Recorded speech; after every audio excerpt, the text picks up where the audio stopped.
ಮಹಾಕುಂಭಮೇಳದ ಕೊನೆಯ ದಿನ ಇವತ್ತು. ಹೀಗಾಗಿ ಪ್ರಯಾಗ್ರಾಜ್ನಲ್ಲಿ ಪುಣ್ಯ ಸ್ನಾನಕ್ಕಾಗಿ ಭಕ್ತರು ಮುಗಿಬಿದ್ದಿದ್ದಾರೆ. ಬೋಟ್ಗಳಲ್ಲಿ ತೆರಳಿ ಸ್ನಾನ ಮಾಡ್ತಾ ಇದೆ ಭಕ್ತ ಸಾಗರ. ಬೋಟ್ಗಳಲ್ಲಿ ಪ್ರಯಾಣ ದರ ಕೂಡ ಸಿಬ್ಬಂದಿಗಳು ಹೆಚ್ಚಿಸಿದ್ದಾರೆ. 700 ರೂಪಾಯಿ ಇದ್ದಂತಹ ದರ ಇವತ್ತು 2-3 ಸಾವಿರ ರೂಪಾಯಿಗೆ ಏರಿಕೆಯಾಗಿದೆ. ಇನ್ನು ಪುಣ್ಯ ಸ್ನಾನಕ್ಕಾಗಿ ಆಸ್ಟ್ರೇಲಿಯಾದಿಂದ ಬಂದಿದ್ದಾರೆ ಕೆಲ ಕನ್ನಡಿಗರು. ಭಕ್ತರಿಗಾಗಿ ಬೋಟ್ ಆಂಬ್ಯುಲೆನ್ಸ್ ವ್ಯವಸ್ಥೆ ಕೂಡ ಲಭ್ಯ ಆಗಿದೆ. ಪ್ರಯಾಗ್ರಾಜ್ನಿಂದಲೇ ಗ್ರೌಂಡ್ ರಿಪೋರ್ಟ್ ಕೊಟ್ಟಿದ್ದಾರೆ ಮಾಲ್ತೇಶ್. ನೋಡೋಣ ಬನ್ನಿ. ನಾವೀಗ ಪ್ರಯಾಗ್ರಾಜ್ನ ತ್ರಿವೇಣಿ ಸಂಗಮದ ಕಡೆಗೆ ಸಾಕ್ತಾ ಇದೀವಿ. ಬೋಟ್ ಮುಖೇನವಾಗಿ ಸಾಕ್ತಾ ಇದೀವಿ. ಬಟ್ ಇವತ್ತಿನ ವಿಚಾರ ಅಂತ ಅಂದ್ರೆ ಇವತ್ತು ಕೊನೆ ದಿನ ಒಂದು, ಆಮೇಲೆ ಮಹಾಶಿವರಾತ್ರಿ ಆಗಿರುವಂತಹ ಕಾರಣಕ್ಕಾಗಿ ಬಹಳ ಜನ, ಈಗ ಆಲ್ರೆಡಿ ಲಕ್ಷಾಂತರ ಮಂದಿ ಬಂದು ಇಲ್ಲಿ ನೀರಿನಲ್ಲಿ ಮುಳುಗಿ ಒಂದು ಪುಣ್ಯ ಸ್ನಾನದ ಪ್ರಯತ್ನದಲ್ಲಿರುವಂತ ನೋಡ್ತಾ ಇದೀವಿ. ಈ ಬೋಟ್ ಅಲ್ಲಿ ಹೋಗುವಂತ ಸಂದರ್ಭದಲ್ಲಿ ನಾನು ನಮ್ಮ ಜೊತೆಗೆ ವೆಂಕಟ್ ಕೂಡ ಇದ್ದಾರೆ, ಅವರಿಗೆ ಹೇಳ್ತೀನಿ. ಇಲ್ಲಿ ತೋರಿಸಿದ್ರೆ ನೋಡ್ಬೋದು, ಈ ತರ ಸಾವಿರಾರು ಬೋಟ್ ಗಳಲ್ಲಿ ವ್ಯವಸ್ಥೆ ಆಗ್ತಾ ಇದೆ ಹೋಗೋದಕ್ಕೆ. ಬಟ್ ವಿಚಾರ ಅಂತಂದ್ರೆ ಇಷ್ಟು ದಿನ 700, 800, 1000 ರೂಪಾಯಿ ಇದ್ದಂತಹ ಆ ಬೋಟ್ ನ ಚಾರ್ಜ್ ಏನಿದೆ ಇವತ್ತು 2000, 2500, 3000 ತನಕನೂ ಕೂಡ ಹೋಗಿದೆ. ಇನ್ನು ಮೋಟಾರ್ ಬೋಟ್ ಬಂದ್ರೆ ಇನ್ನೂ ಅತಿ ಆಗಿದೆ ಪ್ರೈಸ್ ಅನ್ನುವಂತ ನೋಡ್ತಾನೆ. ಕೊನೆ ದಿನ ಆದಷ್ಟು ವ್ಯವಹಾರ ಆಗ್ಬೇಕು ಅನ್ನುವಂತ ನಿಟ್ಟಿನ ಪ್ರಯತ್ನ. ಇದೊಂದು ಬಹಳ ಸುಂದರವಾದಂತ ಒಂದು ನದಿ, ಗಂಗಾ ನದಿ. ನಾವೀಗ ಯಮುನೆ ಹಾಗೆ ಸರಸ್ವತಿ ಸೇರುವಂತ ಸ್ಥಳದ ಕಡೆ ಹೋಗುವಂತ ಸಂದರ್ಭದಲ್ಲಿ ಈ ತರನಂತ ಬಾತ್ಕೋಳಿ ಮಾದರಿಯ ಪಕ್ಷಿಗಳು, ಲಕ್ಷಾಂತರ ಕೋಟ್ಯಾಂತರ ಪಕ್ಷಿಗಳು ಹೀಗೆ ನಮಗೆ ಕಾಣ ಸಿಗುತ್ತವೆ.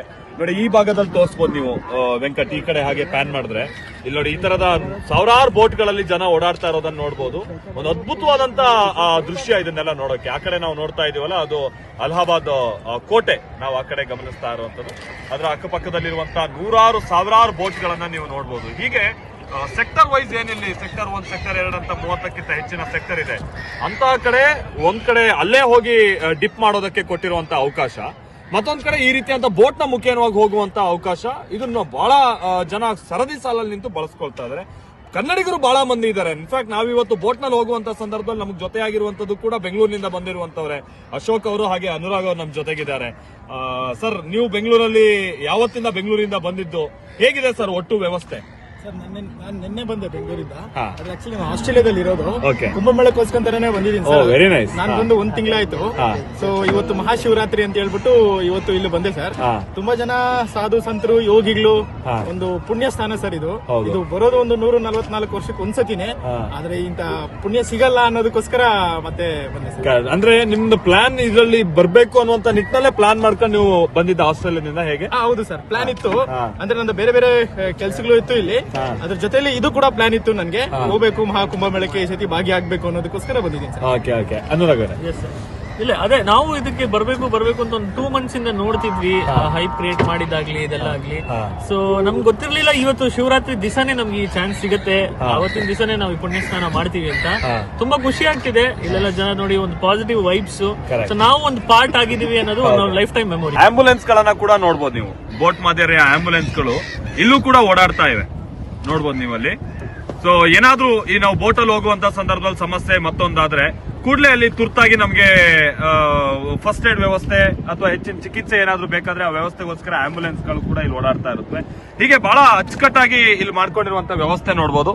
ಆಮೇಲೆ ಈ ಕಡೆ ನೋಡ್ಬೋದು ನೀವು, ಈ ಸೆಕ್ಟರ್ ಇಲ್ಲಿ ಜನ ಹೋಲಿ ಡಿಪ್ ಮಾಡೋದಕ್ಕೆ ಅಲ್ಲಿ ವ್ಯವಸ್ಥೆ ಮಾಡ್ಕೊಂಡಿರುವಂತದ್ದು. ಅಲ್ಲೂ ಕೂಡ ಅಷ್ಟೇ, ಹೀಗೆ ಲಕ್ಷಾಂತರ ಮಂದಿ ಬಂದು ಸೇರಿದ್ದಾರೆ. ಇದು ಒಂದು ಪಾರ್ಟ್. ಮತ್ತೆ ಈ ಭಾಗದಲ್ಲಿ ನೋಡ್ಬೋದು, ಅದರ ಜೊತೆಗೇನೆ ಅಲ್ಲೂ ಕೂಡ ಅಷ್ಟೇ, ಆ ಭಾಗದಲ್ಲಿ ಆ ಕೋಟೆ ಪಕ್ಕದಲ್ಲೂ ಕೂಡ ನೋಡ್ಬೋದು.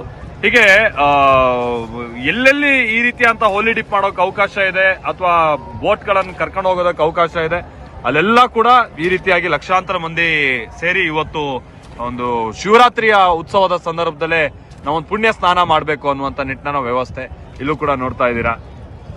ಹೀಗೆ ಬೋಟ್ಗಳು. ಆಮೇಲೆ ಇನ್ನೊಂದು ಸಂಗತಿ ಅಂದ್ರೆ, ತ್ರಿವೇಣಿ ಸಂಗಮದಿಂದ ಈ ರೀತಿಯಾದ ಬೋಟ್ ನಲ್ಲಿ ಹೋಗೋದಕ್ಕೆ, ಮ್ಯಾನ್ಯುವಲ್ ಆಗಿ ಹೋಗೋದಕ್ಕೆ ಸುಮಾರಷ್ಟು ನಿಮಿಷಗಳೇ ಬೇಕು. ಅಂತ ಅಂದ್ರೆ 60 ನಿಮಿಷ, 90 ನಿಮಿಷ, 1.5 ಗಂಟೆ ಹೀಗೆ.